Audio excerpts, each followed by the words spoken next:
Q2 FY26 earnings conference call. This conference call may contain forward-looking statements about the company, which are based on the beliefs, opinions, and expectations of the company as on date of this call.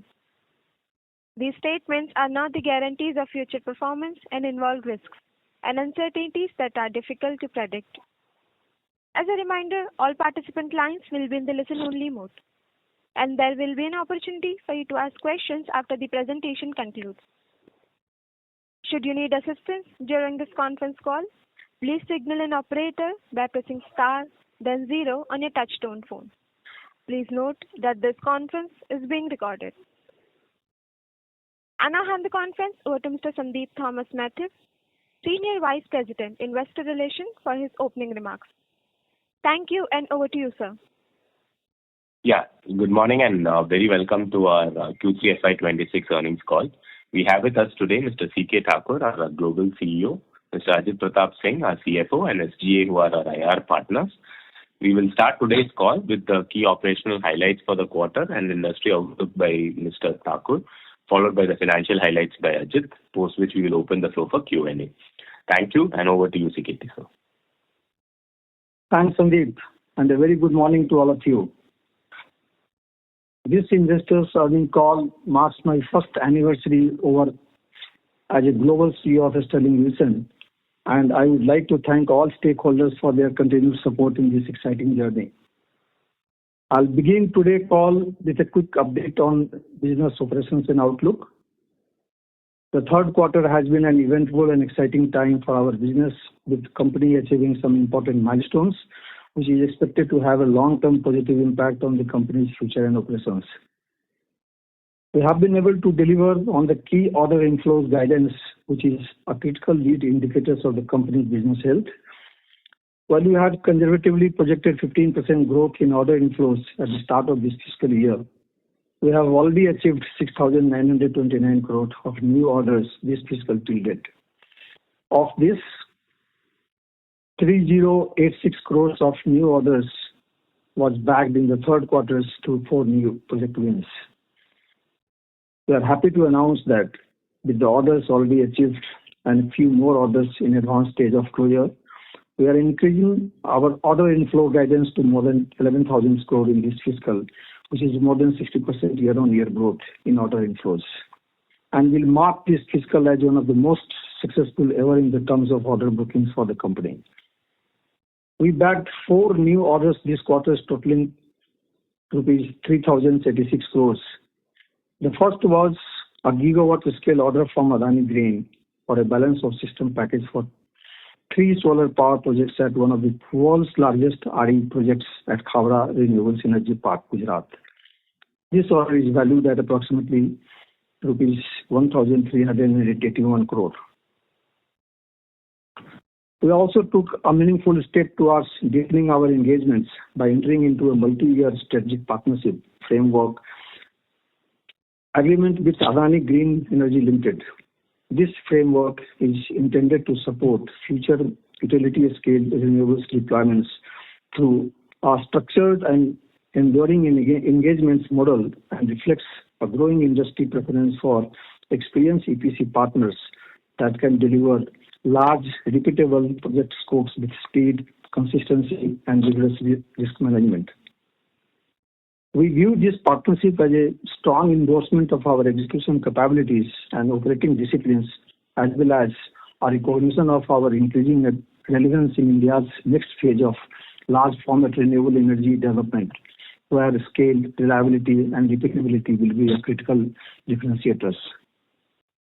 We are confident of delivering the projects within stipulated timelines, which are also, we hope, will start to showcase our ability to deliver domestic gigawatt-scale projects in a short 12 months time frame or lesser, which we expect will increasingly become the norm for the project in Kutch regions, where a huge 100+ gigawatt scale PV project pipeline is building up. On the domestic side, there has been 2 more key project wins in the third quarter, including a 210 megawatt project from a private IPP and a large 790 megawatt hour battery energy storage project from Serentica. After the JSW BESS order award last year, the Serentica project win establishes our BESS credentials strongly in the market.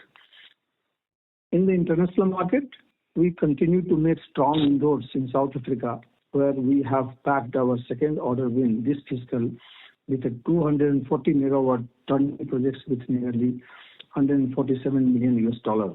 This will be the fourth project we will be executing in South Africa, and we have made strong progress with the first two projects in South Africa as well. At this point, it may be worth reiterating that all our post-COVID international projects have been moving along expected lines and profitability, indicating that our strategy to only work as per our terms and risk appetite in the international market is bearing fruit. On the execution side, we are continuing to scale up and deliver as per expectation. This is evident from our top line, which is up nearly 48% year on year, and also well ahead of the revenue guidance at the start of the year. Moving to our unexecuted order value, it currently stands at rupees 10,413 crore compared to rupees 9,096 crore as of March 25, and approximately rupees 9,287 crore as of last quarter. About 75% of our current order book comprises domestic Indian projects, while the international EOB comprises primarily two projects in Europe, which are in advanced stages of completion, and 4 projects in South Africa. A large proportion of new wins is coming from clients with strong balance sheets, projects with clearer land visibility. Our operations and maintenance business continues to be a steady and growing annuity stream and has now touched the 10 gigawatt portfolio mark. The O&M portfolio has crossed critical scale, supported both by third-party contracts and the steady commissioning of our own EPC projects. As more large projects move from construction to operation, we expect this segment to contribute meaningfully to revenue stability and margin resilience over time. Now coming to the industry outlook and how things are shaping up for us in quarter 4 and beyond. We have nearly 6-7 gigawatt of orders that are likely to be bid out this quarter in India alone, and we are fairly confident of making further headway in some of these bids. We also have some interesting projects lining up in the international side, whereas I mentioned earlier, we are beginning to find work along with terms that we prefer and find equitable. I would like to reiterate that we continue to remain patient and carefully evaluate projects in India and overseas. We stay focused in targeting profitable orders. We did some aggressive biddings in last 2 quarters on the PSU side, especially from smaller new EPC entrants. Last but not least, our new order inflow guidance does not capture any potential order inflow from Reliance, where we continue to remain in active dialogue on their large multi-year, multi-gigawatt RE rollout. Those will be over and above our current guidance for this fiscal. For financial year 2027, we are already beginning to see a strong third-party EPC pipeline continue to build and expect the market's bids can surpass over 30 gigawatt. What gives us greater confidence is the character of our order pipeline. We are increasingly engaging in projects that are part of multi-year capacity rollouts. These programs will typically involve repeatable scopes, standardized engineering, and tight integration with transmission and storage infrastructures. An environment where scale, experience, and process maturity becomes decisive advantages. Over the past quarters, we have seen a visible shift in how large developers engage with EPC partners, moving away from purely transactional contracts towards longer horizon engagements framework and deeper operational coordination. This evolution aligns well with our strategic intent to grow through repeatable executions rather than episodic wins. These developments are structurally significant for EPC players like us. The broader outlook for India's renewable energy sectors remains fundamentally constructive.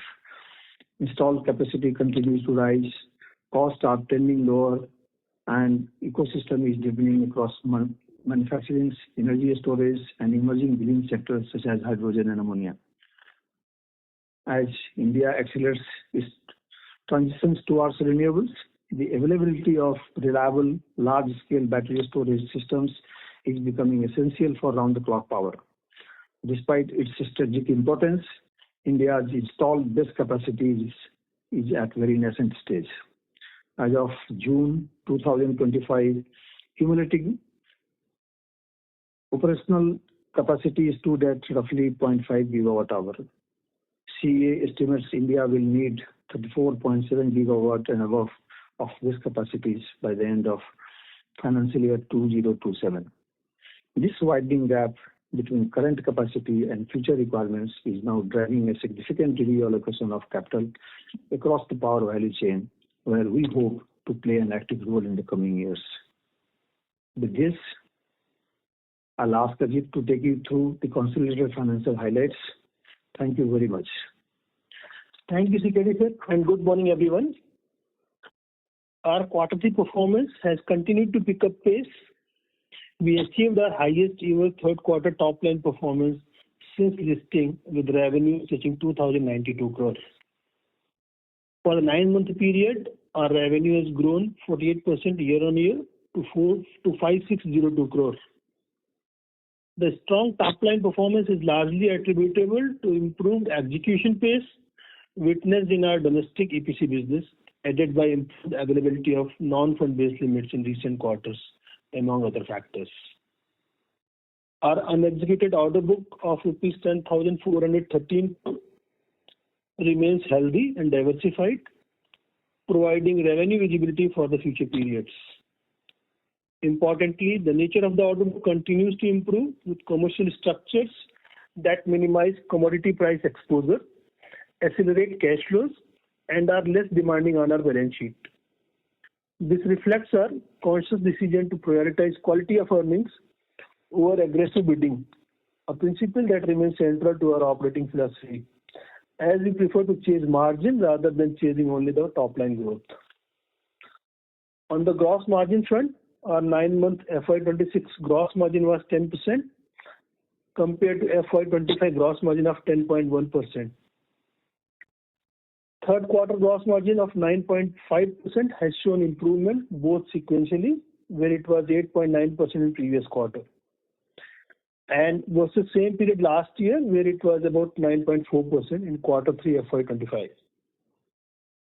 Our operational EBITDA, which is operating revenues less recurring overheads, amounted to rupees 105 crore this quarter, compared to approx rupees 90 crore seen in quarter 2 FY25 last year, and rupees 62 crore seen in prior quarter. On a 9-month basis, operational EBITDA is up 115% to rupees 289 crore from rupees 134 crore in same period last year. The operational EBITDA is a key indicator of how operational leverage can favorably add bottom line as execution scale pickup. Our recurring overheads have remained flat in this quarter at around 93 crore and at levels similar to seen in last quarter.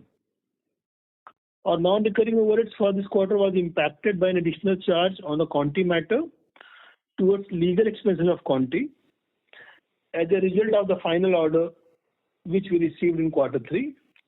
That resulted in us having to provide for some additional costs, thereby impacting our reported PBT and PAT. Now coming to the balance sheet numbers, our debt levels have remained stable during the quarter, with net debt decreasing by approximately 4 crore compared to last quarter and stands at rupees 738 crore. Our net working capital has shown improvement at negative 407 crore compared to negative 279 crore in previous quarter, and we continue to operate in a negative working capital cycle. We have been able to retain our credit rating during the quarter and continue to make progress on fresh limits on non-fund as well as fund-based requirement. We have cumulatively been able to raise fresh funds to the tune of around 2,500 crore since the start of this fiscal. That includes both fund-based as well as non-fund-based limits. With respect to indemnity proceeds, we have received the full amount from Mr. Kharshid Daruwala, while we are expecting Shapoorji Group payment by January 31st. With this, we can now open the floor to questions and answers. Thank you very much. We will now begin the question and answer session. Anyone who wishes to ask a question may press star and 1 on the touchtone telephone. If you wish to remove yourself from the question queue, you may press star and 2. Participants are requested to use handsets while asking a question. We will wait for a moment while the question queue assembles.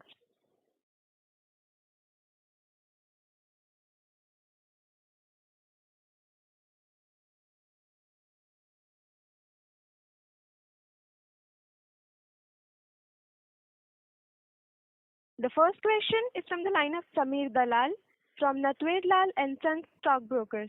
Please go ahead. Yeah, hi. So 2 questions. The first is, we've scaled up our operations very well, which is congratulations on that. You've got 2,000 crore revenue. But obviously the gross margins have not come in very good for the simple reason that if you look at your overall costs have not gone up, but your operating margins overall have not gone up. In fact, have gone down quarter on quarter. So what was the reason for that lower gross margins, and how do we see gross margins moving going forward, given that we are working on this kind of 8-10 costing model, especially the one we've tied up with Analyst? 2, 30 crore, again, we took an additional loss. I'm guessing now this is completely over. But going forward, are there any other known or unknown risks that lie in the balance sheet like the one we had? And if you can just elaborate a little bit on that. Sure. Thank you. So in terms of gross margin, as we have indicated earlier also, we expect a gross margin in the range of 8% to 10%. And the gross margin keeps changing based on the orders we execute, whether it is a turnkey order or it's only BOS, because in general, in percentage terms, margins are better if the order is only BOS. If it is coupled with the module supply, in terms of margin percentage, the margins comes down a little bit, but on overall basis and absolute number terms, our margins improved. So we'll continue to maintain the guidance of around 8 to 10% overall margin, and I think we are in the same range.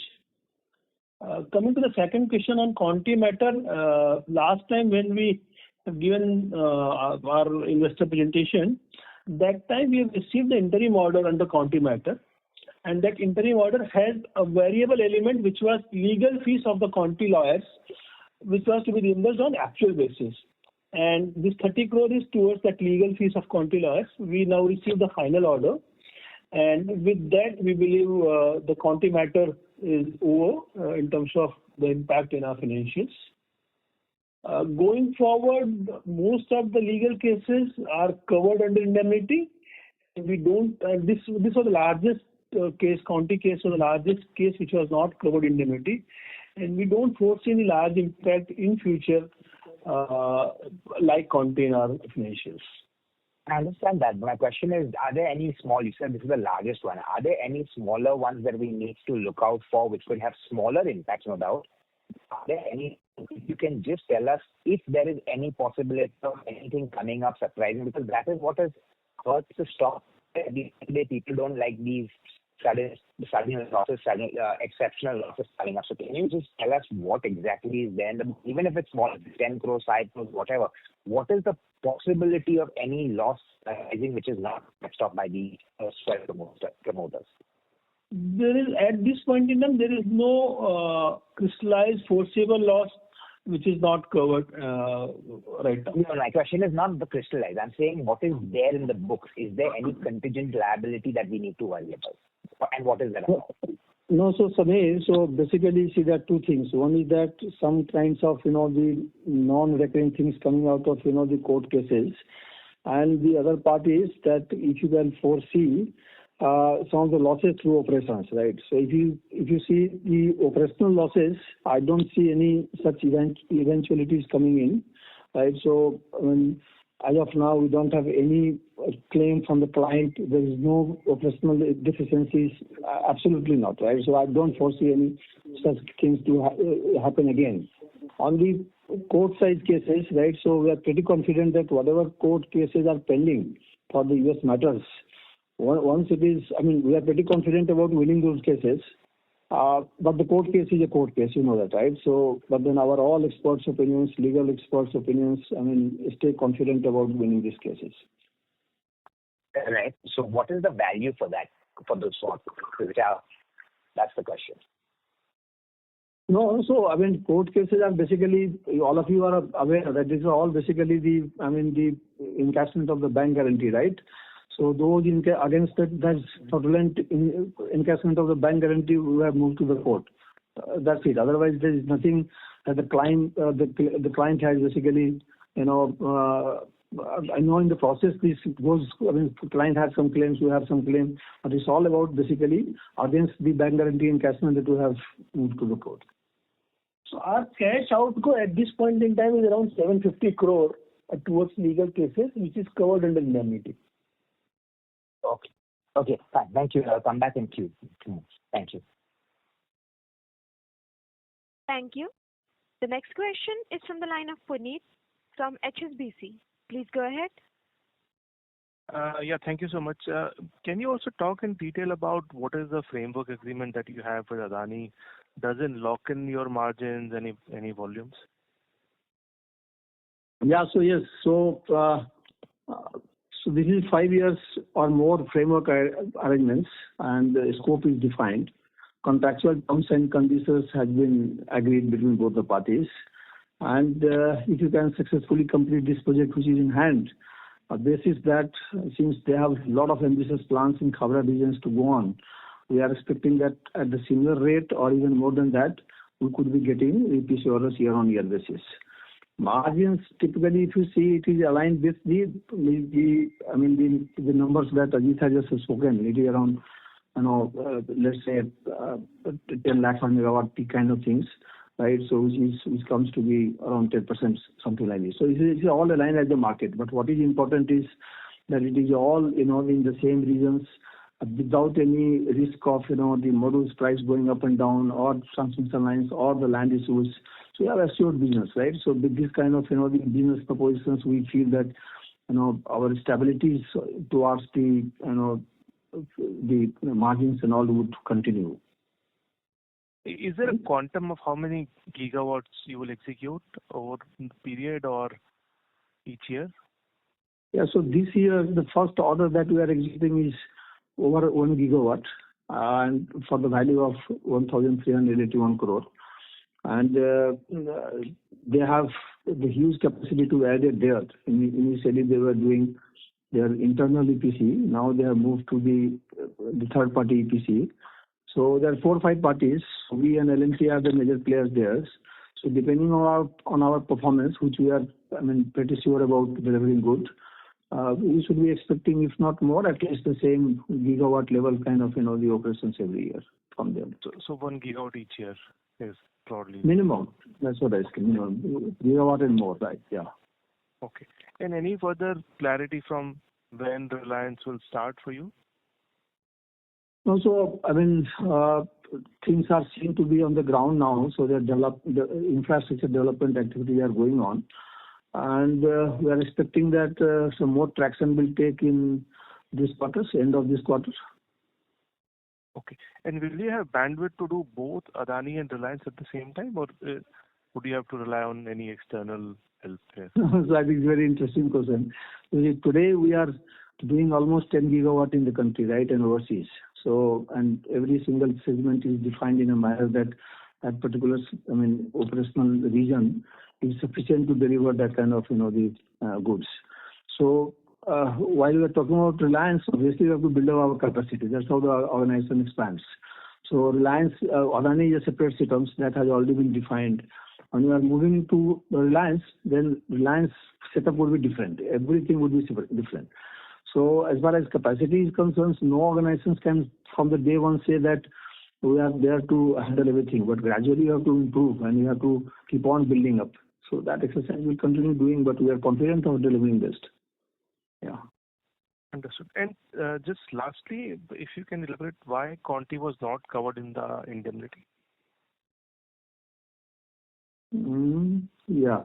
Most of the cases with customers, those who are covered under indemnity, when Reliance came as a new strategic investor in the company, Conti being a case with subcontractor, that was not considered during due diligence and negotiation with Reliance when they joined as investor. Okay. And the So case also started after Reliance came. So it was not before that. Yeah. Okay. Understood. That's helpful. Thank you so much. Thank you. The next question is from the line of Bajrang Bafna from Sunidhi Securities. Please go ahead. Just I need to understand your gross margins during the quarter was above 9%, but despite that, our EBITDA margins on a consolidated basis is around 3 or maybe slightly better than 3. So can you cite, is there any one-off in the operational numbers on consolidated basis also? So I think as we alluded during our discussion, one Conti matter came that we have shown and around 30 crore is the cost for that. And so that has impacted our EBITDA margin from our gross margin. But that's what you have shown as a exceptional item. So I'm not talking about that. That has been mentioned in the console numbers. But even after excluding that, your EBITDA is somewhere around 65 or 67 odd crores. So on a console basis. So normally you indicated that our recurring cost is around 93 crores. So the numbers are not matching up because still the EBITDA looks little lower. On percentage terms and also on absolute terms. So any other one-off in the numbers apart from this 30 crore? No, normal business. So in one of the case in Australia, we have incurred certain expenses on defect liability of the during O&M. So those costs have been accounted for, but those are normal business expenses basically. Although one-off, but normal business expense in terms of our O&M costs. So O&M margin, that's why came down a little bit during the quarter, and that has impacted our EBITDA. Okay, got it. So, sir, next year, excluding, let's say, Reliance is something that also, we expect maybe sometime in the near future, that is also something which is expected. But barring Reliance, in FY27, considering our order book is above 10,000 crore with Adani is also into 4A, can we expect 9,000 crore sort of top line in FY27 with at least 9.5% sort of GP margin and close to 5% EBITDA margin? Is that a right assumption? Yeah. So in terms of revenue growth, we have guided for the current year around 50 to 20% growth over last year. We are on the same guidance. And for the next year also, we can consider similar kind of growth, 15 to 20% in the revenue, with the gross margin, what I indicated during our discussion. Got it. And so just on the interest cost part, during the quarter also on the console basis, interest costs have shot up to almost 45 or 47 crores. So any broader, reasons for that shoot up, and how do we see interest costs panning out into FY27? Because our debt is more or less stable and we are almost a negative working capital company. So just some highlights on that will be really helpful. So during, if you remember, during last discussion, we have disclosed that we have obtained a loan from IREDA that was disbursed in September 2025. That was for 500 crore. So interest expense of that loan came during this quarter for full quarter, and that has increased overall interest expense. Plus, during the current quarter, we have also taken another loan from an NBFC for 100 crore. So these put together basically 600 crore addition in our gross debt. That has increased the interest expenses. With the repayment of these loans, majorly in the next year, FY27, we expect the interest cost to come down sequentially. Okay. So can we expect the run rate to be around 30 odd crore per quarter basis on FY27? So it will change. First quarter will be high and then gradually it will come down until fourth quarter. By Q4, interest cost would be highest because we'll have 500 crore impact of IREDA loan plus 100 crore what we've taken recently. Q4 interest would be the highest one and then gradually it will come down. We can expect around 35-40 crore per quarter on an average basis. Okay. Got it. Okay, sir. And all the very best, sir. Thank you very much. Thank you. Thank you. The next question is from the line of Anuj Jain from Globe Capital. Please go ahead. Good morning, sir. Congratulations on the good set of numbers. My a simple question. I mean, in terms of revenue visibility, we are doing a lot many things, and it is shown in numbers. But again, the same is not reflecting in the bottom line. That is the main concern over the last, I would say, 7-8 quarters, that we have a very lumpy kind of bottom line due to some event or the other. So when we can see, stabilized number going, I mean, by which quarter or which year, we would be able to see the, stabilized number that, yeah, these are our gross margins and, we have so much lumpiness in the EBITDA margins. So any stability in kind of numbers as an investor, because it's pretty difficult, in every quarter we don't see any improvement on the bottom line side. So just want to understand what is the, way forward. So one of the unforeseen issue was this Conti legal case, which we were hopeful to win, but ultimately we lost, and that has resulted in an exceptional loss during the last quarter as well as this quarter for around 30 crore. This quarter we have got the impact. With this, looks like most of these exceptional and unforced things are resolved, and now in terms of cost also we are in the process of rationalizing the cost and overhead. So we expect in future the EBITDA margins to be in the range of 5% plus, and gross margin as I indicated 8 to 10%. So that's what we can get at this point in time. By when we can see that stability? I mean, from the Q4 from the next financial year. That's right. Yeah. From Q4, you're saying. Q4 onwards. Yeah. Okay. And one more thing. Any color on this Nigeria project? I mean, do we have any discussions going on, or still now it is not there? Or Nigeria. So Nigeria is still on. I'll not say. I mean, now what has happened is that basically the Ministry of Finance has taken over the SPV operations, right? So they say that now this project is to be done under SPV. So the project is still on, but there are internal discussions. It has moved from NHDP to Ministry of Finance. So at this stage, I can only say that there still things are going on.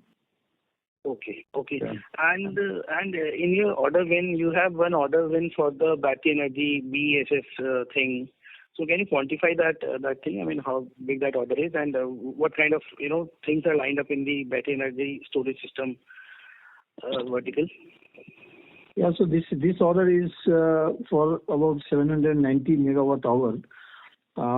Although the battery supply is as a free issue item from the client, but the rest of the integration is with us. So on the the risk part, if you say in a way this is better, right? Value is less, but then at least the battery risk is not there. Recently, you must have seen the battery prices are again going up and all. So after the the GSW orders last year, so this is the first large size BESS orders that we have got.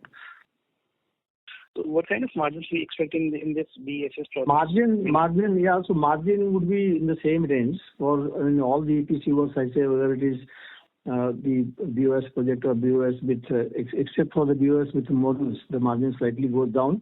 But for all such BESS projects and all, the margin remains same, 8 to 10%. So here also it is more than 10% only.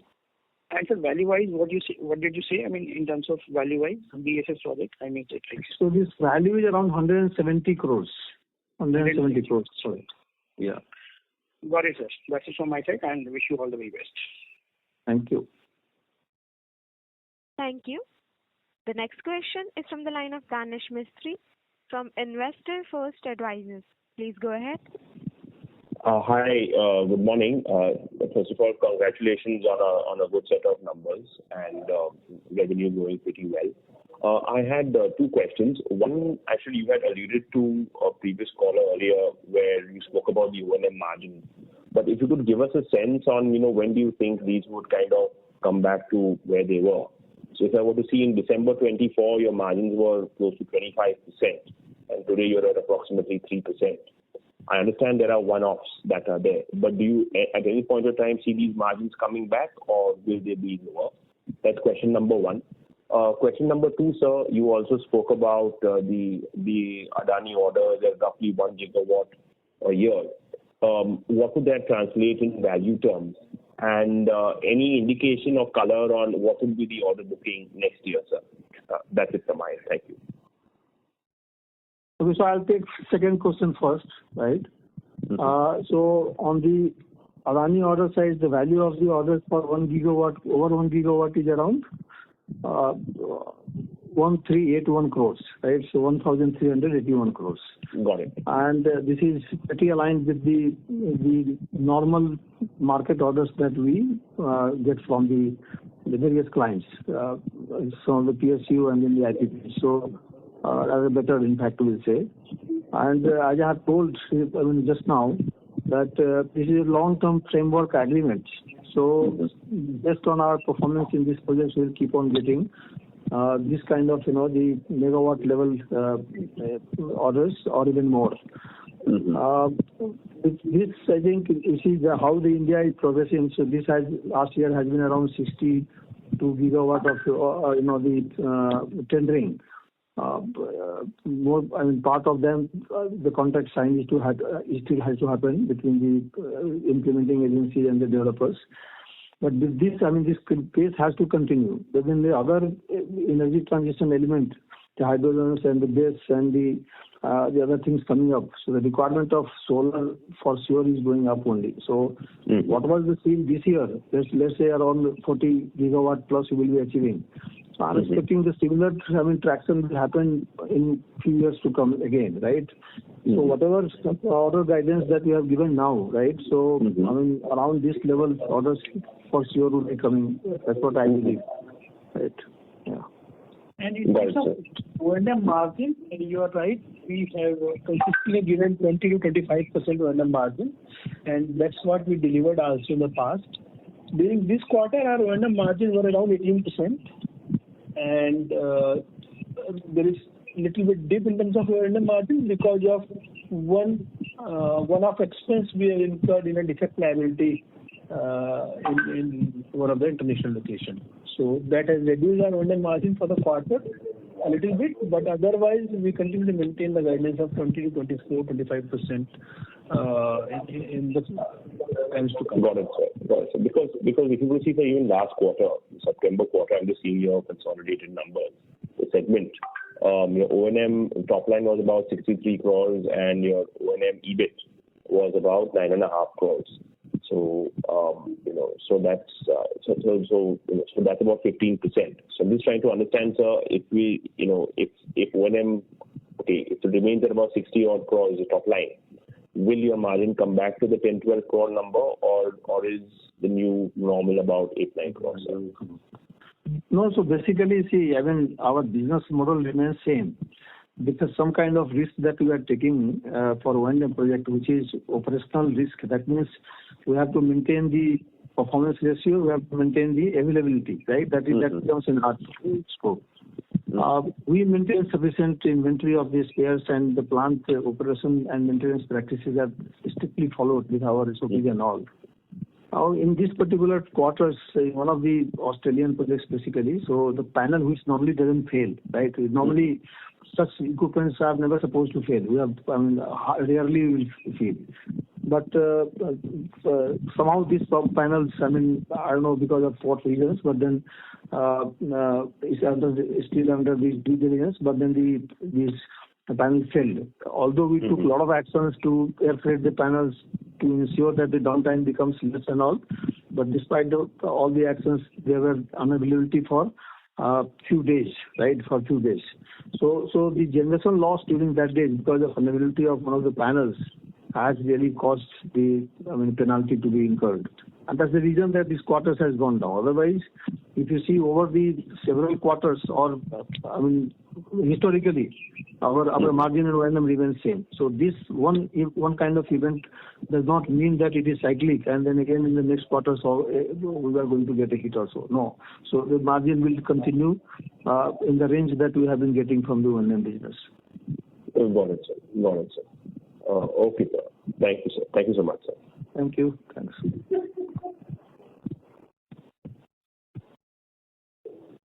Thank you. Ladies and gentlemen, in order to ensure that the management will be able to address questions from all the participants in the conference, please limit your questions to 2 per participant. Should you have a follow-up question, please rejoin the queue. The next question is from the line of Sagar Parekh from Renaissance Asset Managers. Please go ahead. Yeah, hi, good morning, sir, and thank you for taking my question. So first question is this recent export rebate which was taken off by China on the module prices. So do you see that impacting any of our projects, especially on the turnkey where the module we have to supply? So I'm assuming the prices of modules will go up because of this. Well, it's a very good question. So fortunately, it has happened in the past also several times that because of the shell price, the modules prices have fluctuated 1 or 2 times, and industry has suffered because of that. Unfortunately for us, the orders that we have with modules, all the orders have been tied up, and one project that where we are alone we can discuss. So the order is yet to come. And this will give us some time for us to take a decision. And by that time, I'm expecting that the market would be again stabilized. So of course, yeah. So your apprehension is right. Maybe there will be some slowdown onto the development parts, but I think again it will recoup and it will happen because the market force is such a big force that nobody can afford to basically slow down to the extent that we are expecting. So and then particularly for Indian market on the DCR components.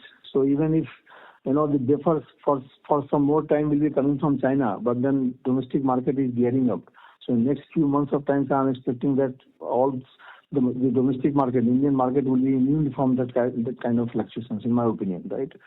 So, but then, so this is the dynamics, but we have to keep watching and all. But then we are not affected. We are not affected for any of our orders. No, right. So India, anyways, we are doing BOS largely, except I think on LPPC. But so there, anyways, there is less in kind of impact. But in all these South African orders and all, in the past also, we had tied up all these modules, and then the module prices went up, and they backtracked on their contract. So that is the apprehension that I'm coming at.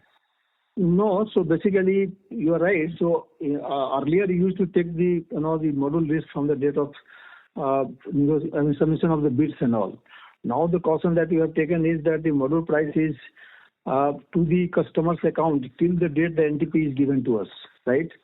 And once the NTP is given, that means till such time any fluctuations in the module price is to the client scopes. So after that there is hardly any risk. So once the NTP is given and that price is taken care of, that means we are onto the current market level.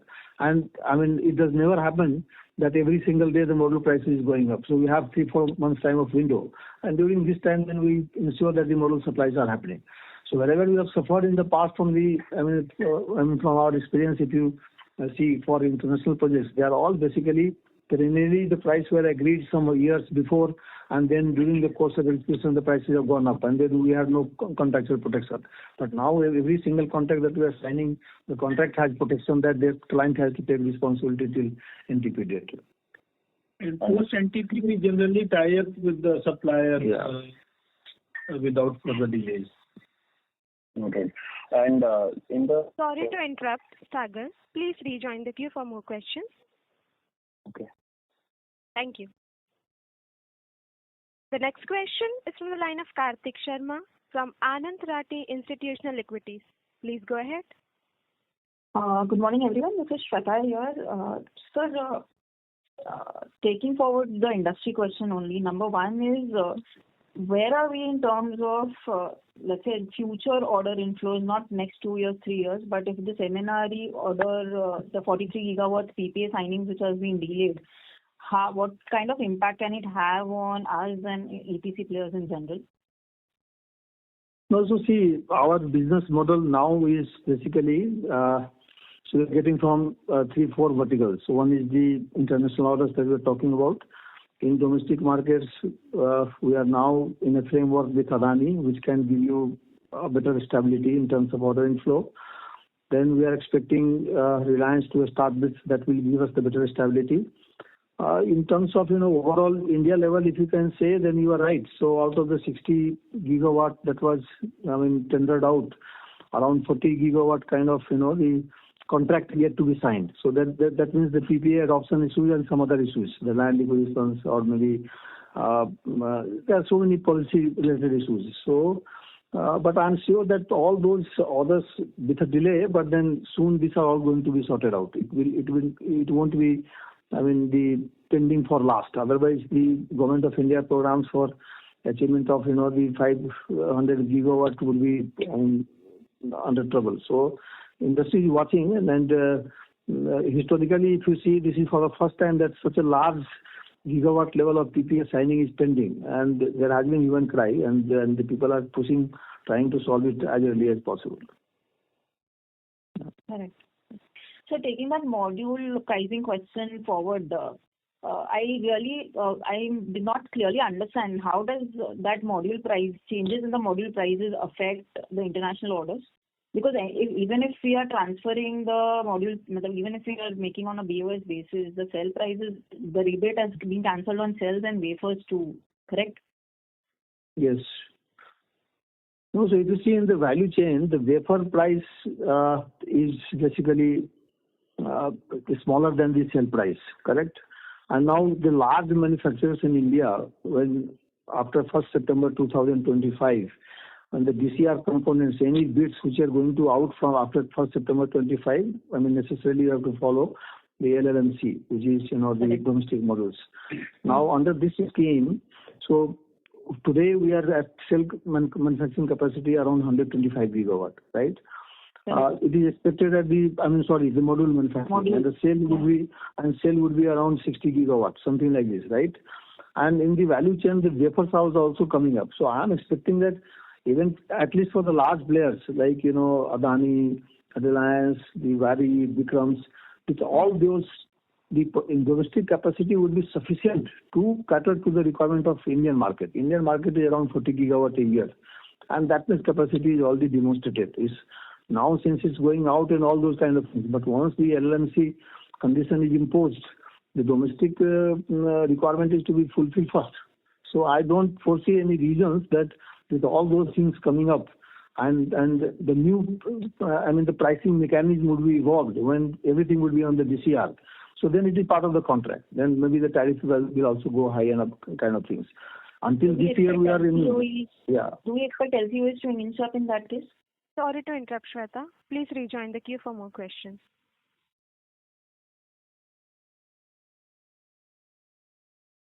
Thank you. The next question is from the line of Bhavik Shah from Invexa. Please go ahead. Yeah, hello, sir. Yeah, hi. One question is, when I look at the presentation, practically different words against the previous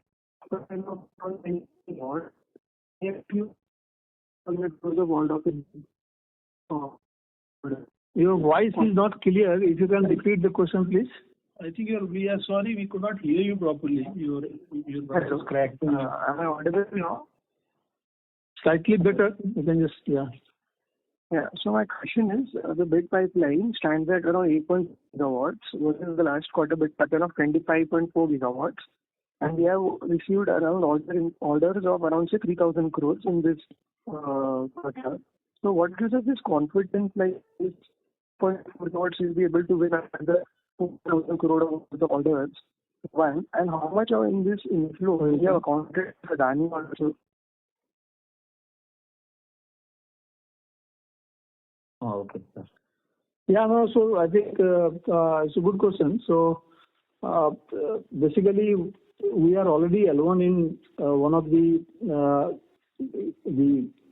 very important PSU for the large size project, right?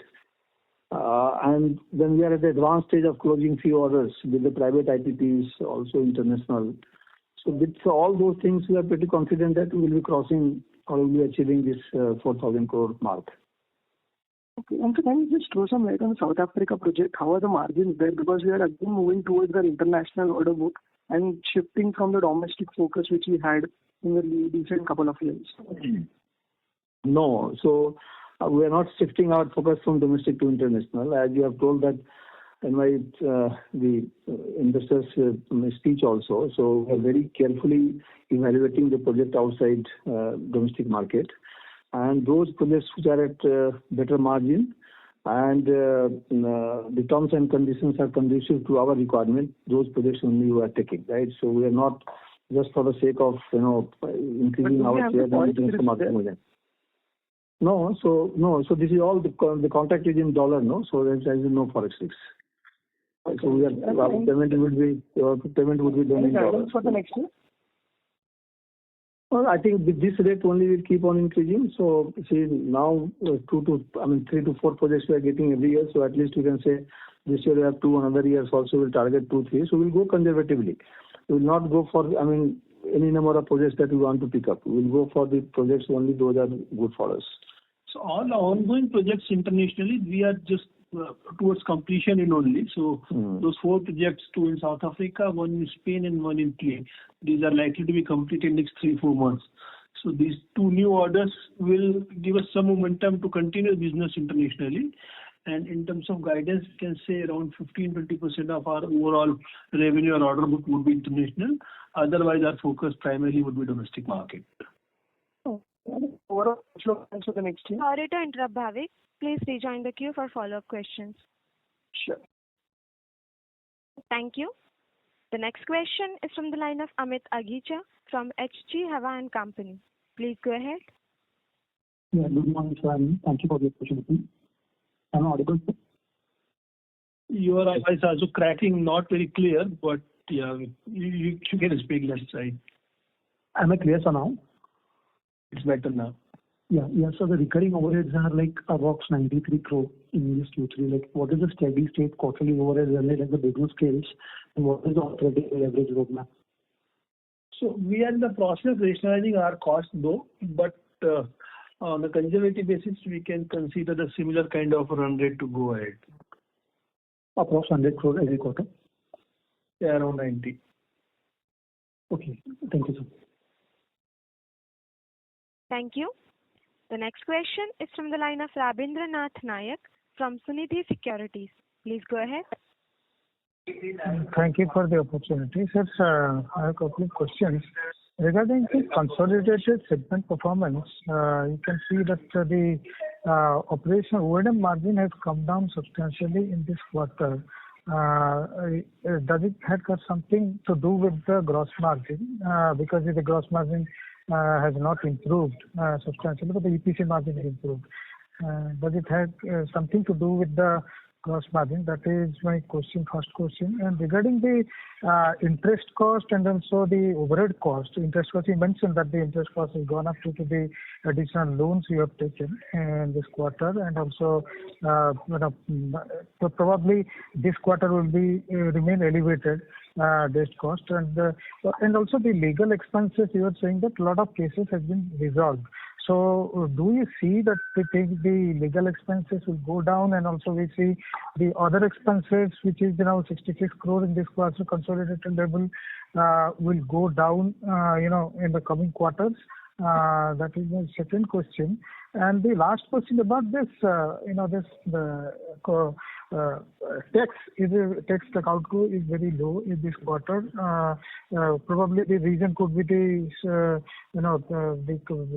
can highlight what are the reason for this, and the guidance of the extraordinary expenses in the P&L? And what are the projects which are running the regas phases which have come after the Reliance taken the stake in the company? Thank you. Yeah, sure. We'll try to answer as many as possible. So in terms of O&M expenses or margin, as Mr. C.K. Thakur has also spoken, in one of the case in Australia, we had to incur certain expenses because that project was under defect liability period, and that has resulted in additional cost being booked under O&M, and that reduced our margin. So our gross margin in O&M for the quarter was around 18%, as against our normal margin, which remains in the range of 20-24%. So that has ultimately resulted in a reduction in O&M margin. That's one. In terms of interest cost, as I mentioned, we have taken 500 crore loan in last quarter, September end, and this current quarter we have taken over 100 crore. So interest cost would remain elevated during this quarter as well, Q4, and then it will start coming down from Q1 of FY27 onwards. In terms of tax expenses are low because we have booked exceptional expense during the last quarter as we lost case in county, and that has resulted in our PAT being negative on consolidated basis as well as on standalone basis, and we got that benefit so that our standalone tax profit has come down. Basically, it is negative, and there won't be any tax obligation on my standalone balance sheet going forward for in this current quarter also, and in some of the future quarters as well, till the time we set off the entire losses. So that has resulted in our tax expenses getting reduced in the quarter. Okay. So, can you please give the guidance on this particular gross? Madam, this is related to this, related to that.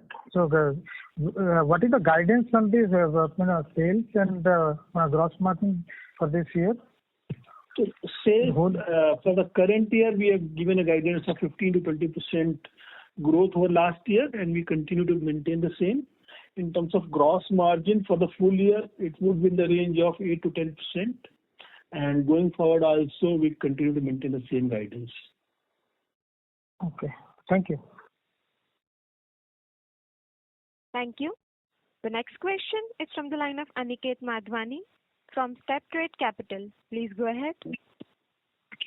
Hello. Am I audible, sir? Yeah, Aniket, you are. Yeah, so first of all, congratulations on the good set of numbers. And I just want the clarification. You have mentioned 15-20% growth over the FY25 or the quarter-on-quarter?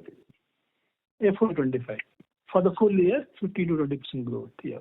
Okay. And what is the current order book in hand? Outstanding order book? At this point in time, 31st December was 10,000 crore plus order book. Plus another 4,000 crore orders are in the final stage of negotiations, which we can expect during Q4. All right. And you are expecting the... Sorry to interrupt, Aniket. Please rejoin the queue for more questions. Yeah, sure. Thank you. The next question is from the line of Sarang Joglekar from Vemana Capital. Please go ahead. Yeah, hi. Thank you, sir. So my question was more on the inputs. So do you see any decline in the non-DCR module prices? Decline in the non-DCR module prices. So, yes, we are expecting, if you see around 6 months before, DCR module prices were quoted at around 18 rupees per megawatt peak, 18 to 19, then it came to 17. Suddenly, this wafer prices, sale prices have gone up slightly. So therefore, some wafer also will go up. So for 1-2 months, I can see some turbulence. I'm not sure that how much it will impact, right? But then some turbulence will be there for next couple of months.